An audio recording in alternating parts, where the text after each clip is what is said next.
Bon, je suis toujours sur la même page Vintage Car et entre guillemets public domaine. Toujours à demander des grandes images. Et parmi les images, vous allez sans doute trouver une ou l'autre image en noir et blanc. Je vais tenter avec celle-ci qui est pas mal.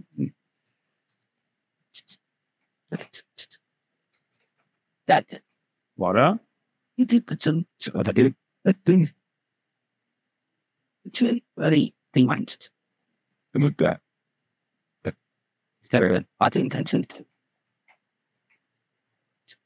Fermer la précédente.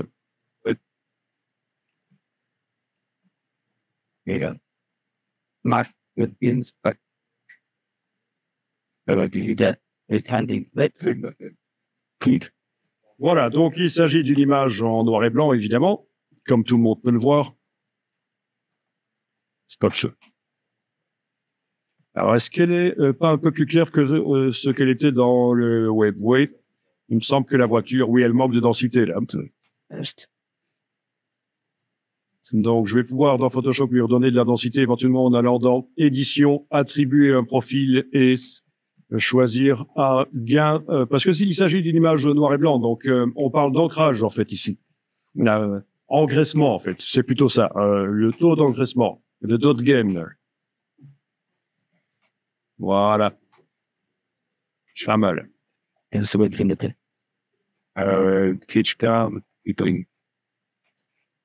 Donc ça, c'est juste modifier l'affichage. J'ai pas vraiment modifié les pixels de l'image, j'ai juste modifié son affichage en lui mettant un gris différent. Mais de toute façon, si je veux mettre de la couleur dans cette image, maintenant, il faut que je la convertisse en une image couleur parce que elle est grise. Si je regarde dans la palette des couches, il n'y a qu'une seule couche de gris. Donc, il faut que je fasse image mode, couleur RGB. Donc voilà, je me retrouve avec 3 couches rouge, vert, bleu. Donc potentiellement, cette image peut contenir de la couleur. Actuellement, dans les 3 couches, c'est strictement la même chose. Si je visualise ce que j'ai dans les 3 couches, j'ai strictement la même chose. Pourquoi? Parce que c'est comme ça qu'on fait du gris en RGB. C'est en ayant la même chose dans les 3 couches, la même quantité de lumière. La même quantité de lumière rouge, verte et bleue pour chaque partie de l'image. Hein. Pour chaque partie de l'image, j'ai la même quantité de lumière rouge, verte et bleue.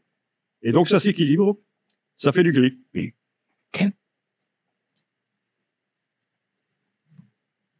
Bon, je réactive le travail sur l'image en cliquant sur le mot RGB. Et je vais enregistrer cette image au format Photoshop cette fois-ci. Donc oui, tout à fait.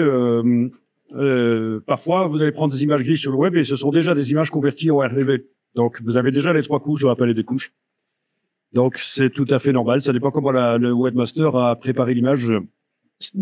Est-ce qu'il a envoyé l'image en une seule couche ou est-ce qu'il avait converti en RGB? Voilà. Alors, on va travailler avec les calques. Donc dans la palette des calques, je vais créer un calque. En fait, chaque couleur qui va se trouver dans la photo va devoir être sur un calque. Si je ne fais pas ça, si je mets toutes les couleurs sur un calque, on aura l'impression dans un premier temps que ça marche, mais quand on voudra changer les couleurs de chaque objet de la photo, ça va être la cata. Donc, je commence par un premier calque, mais il y en aura d'autres. Hein. Donc, je crée un calque vide. Sur ce calque vide, je vais dessiner en couleur. Alors, oui, c'est vrai qu'il n'y a pas grand-chose à coloriser ici, si ce n'est peut-être, oui, on va tenter de coloriser les pantalons. On va commencer par ça.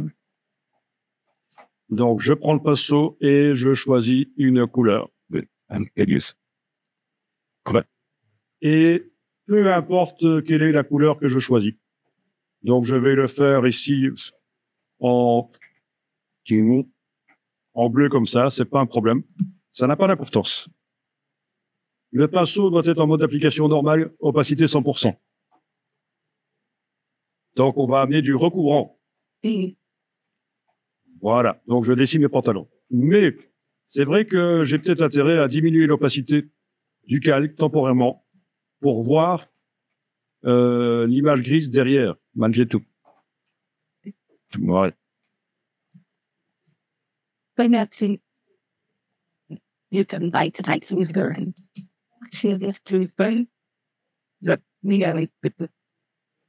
Ok, si je déborde, surtout ne pas dessiner en blanc. Il faut gommer. Donc je prends la gomme.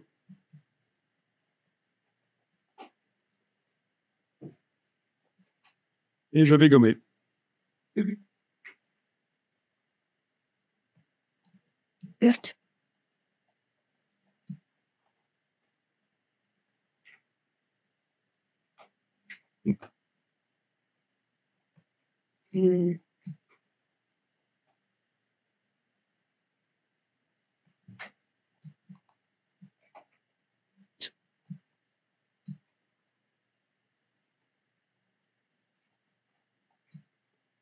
Oui.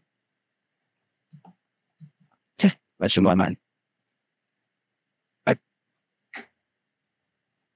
Tiens.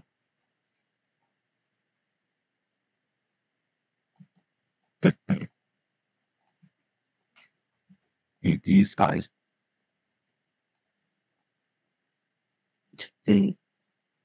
What? Bien.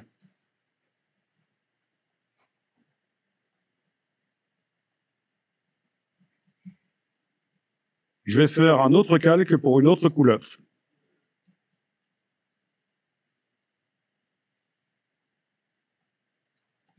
Je vais choisir une autre couleur que le bleu que j'avais choisi, mais peu importe la couleur que je choisis dans un premier temps, parce qu'après, on va changer.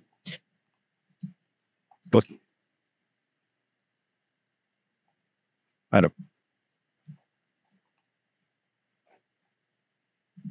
Au pinceau, à la gomme.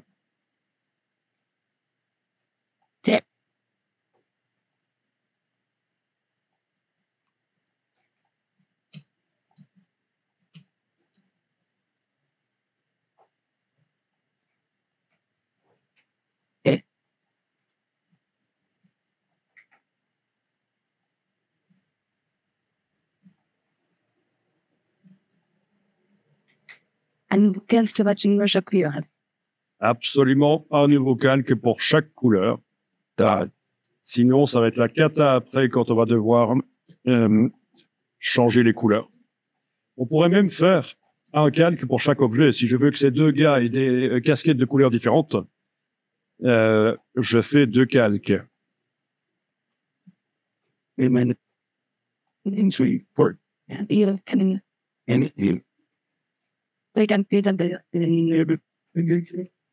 dans un premier temps, je peux leur mettre la même couleur. Mais c'est sur deux calques différents. Si je prévois qu'ils soient avec des casquettes de couleurs différentes.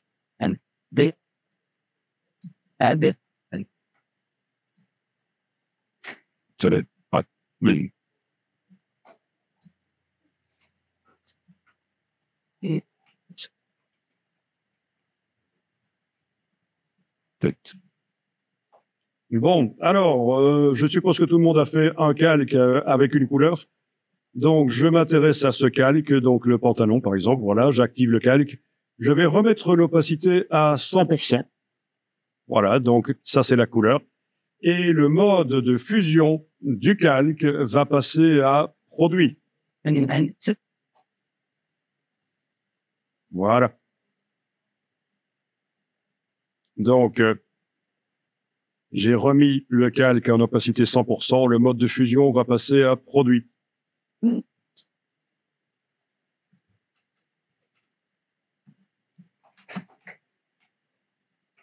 Ou, non, attendez. Il vaut mieux autre chose. Couleur. Couleur, voilà. Couleur, c'est bien. Couleur, c'est mieux. Excusez-moi, je me suis trompé. C'est pas produit qu'il faut, c'est couleur. Sinon, ça va vous faire des choses trop foncées. Donc, je fais passer le calque du pantalon en mode couleur. Là, je suis en train de faire quelques petites retouches à la gomme. Mais ça peut se faire par la suite. En fait, ce genre de détail, il faut le faire si on est sûr que le gros du travail qu'on a fait sert à quelque chose. Si je suis pas encore sûr que le résultat sera valable, que l'image sera retenue dans le travail final, je vais pas commencer à peaufiner. Voilà. Donc, calque ici en mode couleur, opacité 100%, et je vais modifier la couleur en allant directement attaquer les pixels. Pourquoi est-ce que je peux me permettre d'attaquer directement les pixels? Parce que c'est un aplat de couleurs et qu'il n'y a pas de détails vraiment à préserver. Je peux retourner autant de fois que je veux, aller changer la teinte et la saturation de ça. Donc on y va. Menu image, réglage, teinte, saturation. Et voilà pourquoi ça n'était pas important la couleur que j'utilisais au départ. Les chapeaux là, ils vont pas devenir roses après. Hein. On va changer la couleur. Donc je modifie le curseur teinte et le curseur saturation. Voilà. Alors, le curseur luminosité ne sert pas à grand chose puisqu'en fait la luminosité vient de l'image noir et blanc qui est en dessous. Donc ici c'est la saturation et la teinte qu'on modifie.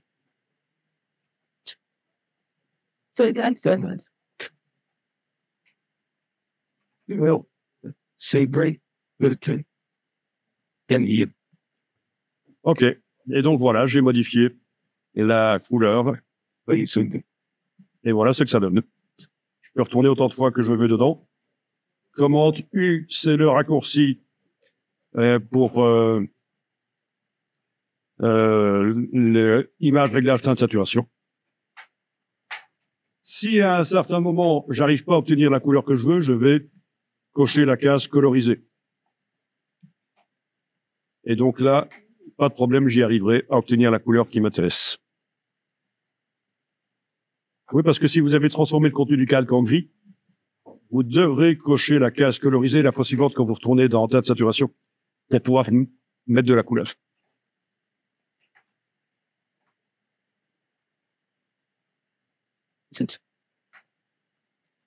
Eh ben voilà le principe, c'est-à-dire le travail est préparé avec n'importe quoi comme couleur et puis après on va modifier tout.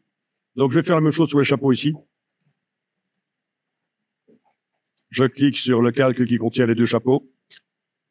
Je mets l'opacité du calque à 100% parce que j'avais baissé pour savoir où dessiner.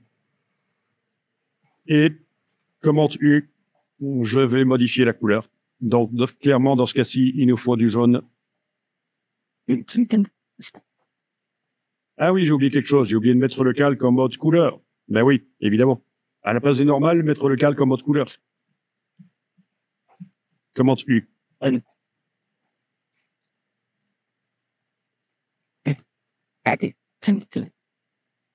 Et la voiture. Voilà.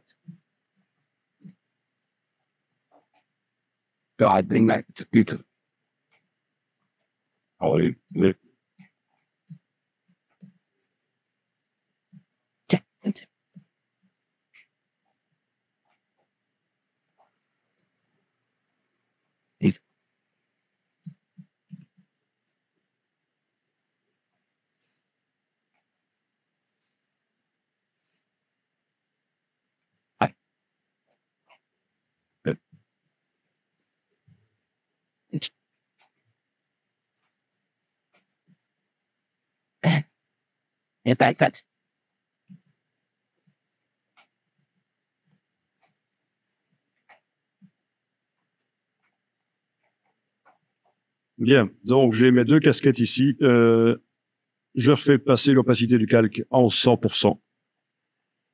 Je les fais passer en mode couleur.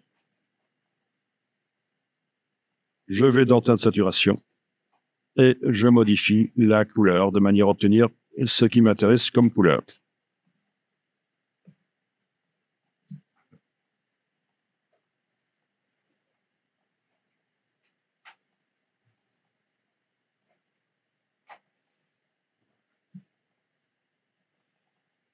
Et puis, il faudra travailler à la gomme sur le calque si ça déborde trop. À la gomme. Voilà.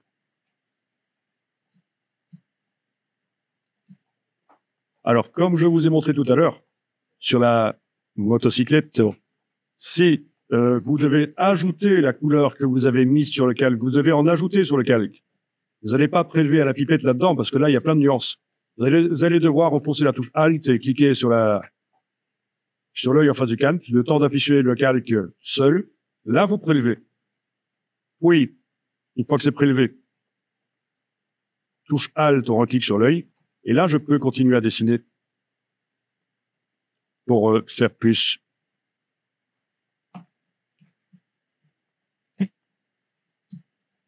Et pour faire la suivante.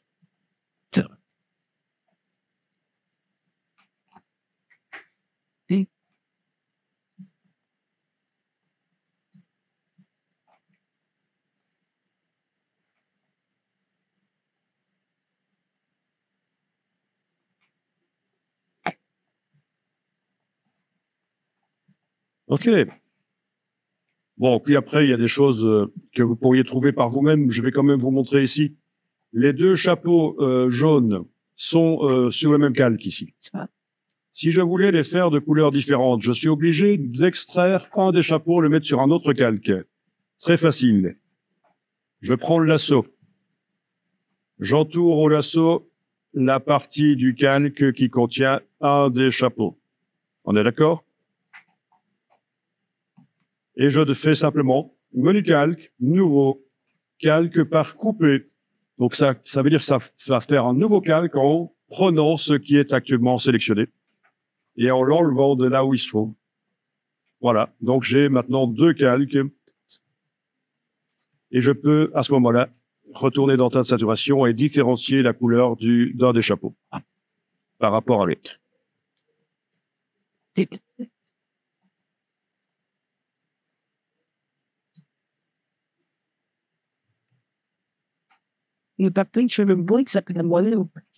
Sur le blanc, c'est pas évident.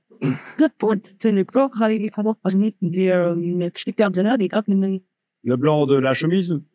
Et le problème, c'est que on voit pas peut-être.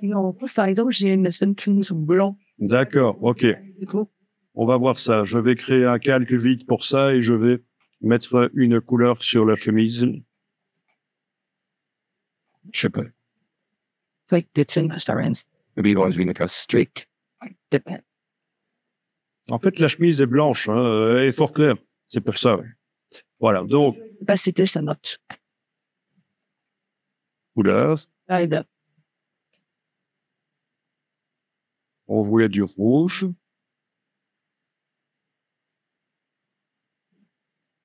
Pas évident, hein. C'est vrai que la chemise en dessous étant blanche, ça fait plutôt du rose. Mais je vais faire ceci. Je vais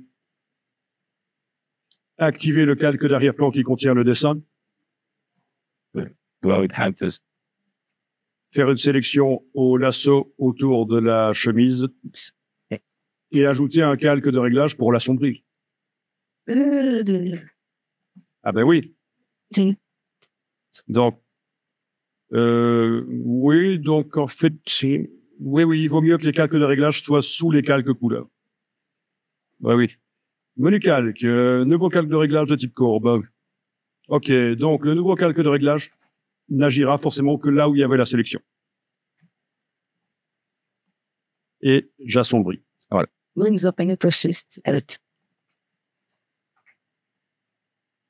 Voilà, et j'arrive à obtenir une chemise rouge.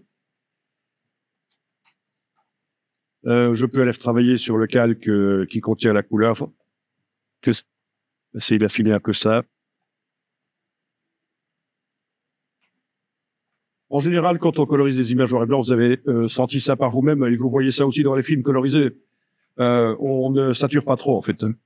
On garde quand même un côté délavé, parce que sinon, ça se voit qu'il y a un problème. Alors, bien sûr, mon calque de réglage ici déborde. Je vais travailler au pinceau noir dans son masque de fusion pour faire une sélection plus sérieuse, parce que c'était juste une sélection rapide au lasso. Juste le temps de voir.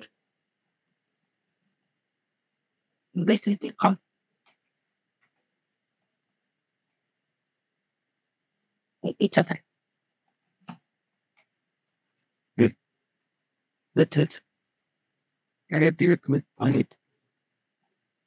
Bon. Ceci dit, quand on y réfléchit, j'ai fait du boulot inutile. Regardez, je vais jeter le calque de réglage.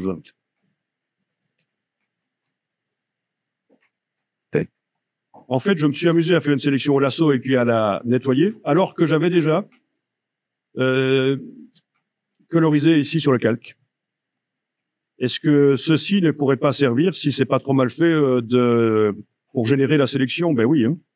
Donc là, je viens de jeter le calque de réglage pour vous montrer que parfois, il faut réfléchir et on peut éviter de faire du boulot inutile. Donc, je vais vous montrer la technique plus intéressante que je vais appliquer ici. C'est-à-dire que je vais enfoncer la touche commande, comme on faisait pour récupérer une couche alpha en cliquant dessus, sauf que je le fais sur un calque.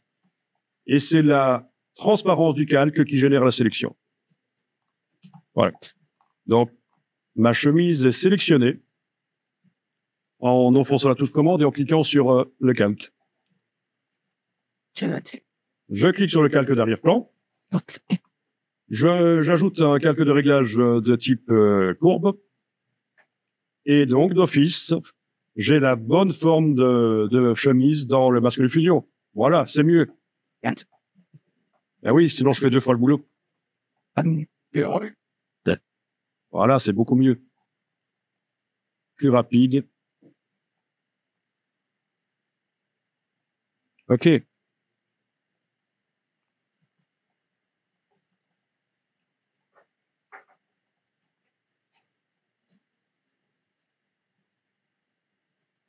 Alors, je vous dis tout de suite, si vous voulez, s'il y a des idées qui vous passent par la tête et vous vous dites, oui, tiens, ce serait peut-être intéressant que je propose ça comme service.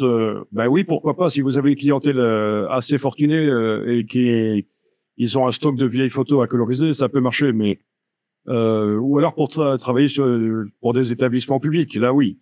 Mais il faut savoir, ça demande beaucoup de temps de coloriser les images noir et blanc et les gens ne sont pas prêts à payer le prix.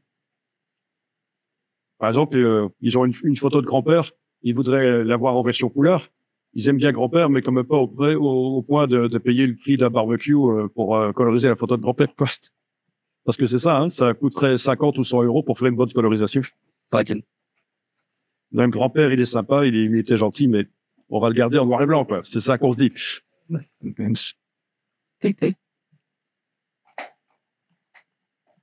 Ok, je termine quand même ici. Je vous montre un truc pour aller plus loin.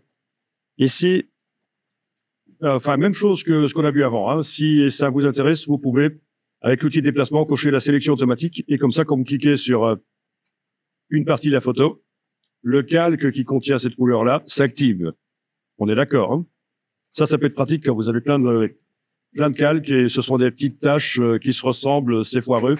Donc, outil de déplacement, sélection automatique. Bon, dans ce cas-ci, comme il n'y a pas de groupe, on n'a pas besoin de préciser que c'est le calque qu'on veut activer.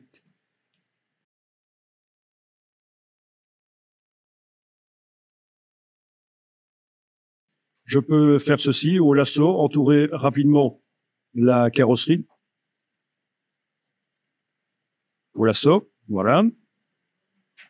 Enlever éventuellement avec la touche Alt rapidement la vitre, mais il faudra de toute façon retoucher après. Et je suis en train de travailler sur le calque d'arrière-plan. Je vais ajouter sur cette sélection, donc que je viens de faire au lasso, je vais ajouter un calque de réglage de type courbe de transfert de dégradé.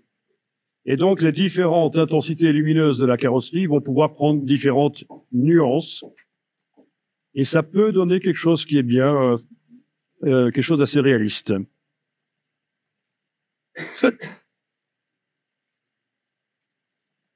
Ok, il vaut mieux laisser le blanc et le noir aux extrêmes. Ok.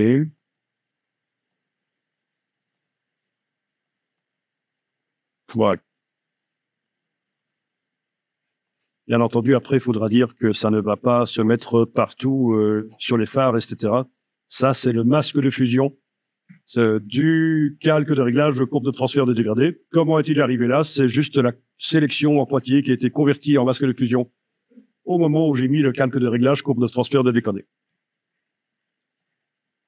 Ok, ok. Et ce qui est intéressant, c'est qu'on peut revenir double-cliquer dessus tant qu'on veut, évidemment, par la suite pour modifier les couleurs, etc. Donc là, c'est bien le masque de fusion qui est encadré. Je peux, au pinceau noir, aller retravailler le bois.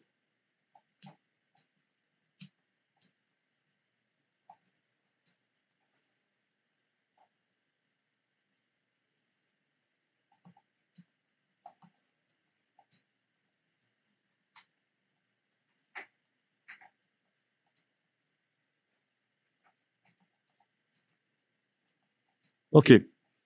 Si vous pensez qu'un réglage que vous faites est trop fort, il y a une manière très simple de l'atténuer, c'est de diminuer l'opacité du calque de réglage. Par exemple, ici, si je trouve que ça va un peu trop bleu, je voudrais atténuer ça. Je vais pas commencer à aller jouer dans le dégradé. Si c'est juste atténué, je vais, pendant que le calque ici est activé, évidemment, je vais aller diminuer l'opacité. Voilà. OK, on est bon?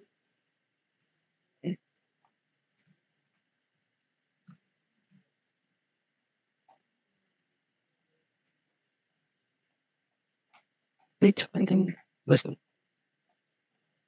Donc, pour ceux qui n'auraient pas compris, il est possible de transférer un calque de réglage d'une image vers une autre assez rapidement, comme si on transférait un calque pixel. Ouais. Juste deux problèmes ici, c'est que mon image est en noir et blanc, donc je termine. Il faut que je la convertisse en RGB. OK, donc je retransfère le calque de réglage de la voiture vers le personnage ici. Et deuxième problème, c'est que il faut désactiver le masque avec la touche majuscule, puisque j'ai ma silhouette de voiture qui apparaît là. Et donc, c'est réutilisable. Quand vous avez un calque de réglage qui a bien servi sur une photo, vous pouvez le réutiliser éventuellement sur une autre.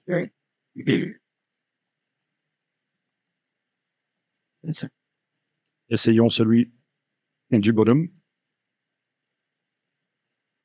Ben, lui n'a pas de masque, il agit sur tout.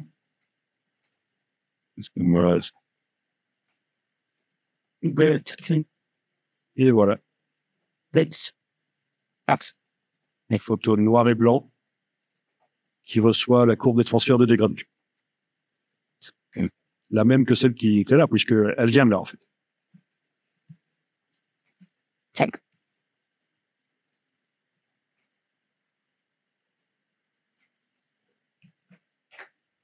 Donc, concernant la colorisation des images noir et blanc, on pourrait dire plus, mais ce n'est pas vraiment le sujet de la formation. Donc, voilà.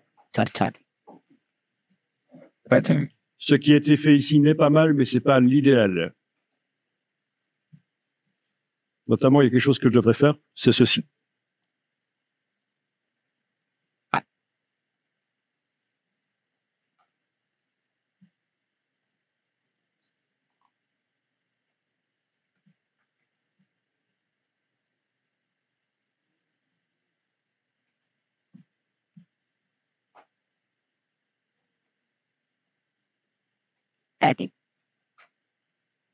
Voilà.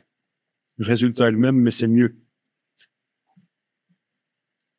La couleur de la chemise n'est définie que par une zone, celle qui est dans le masque de fusion du calque de réglage.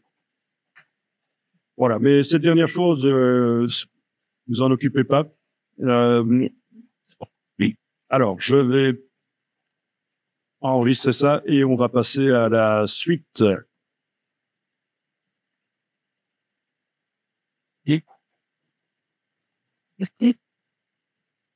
Alors, la suite, c'est quoi? Eh bien, on va passer au chapitre des détourages au tracé vectoriel.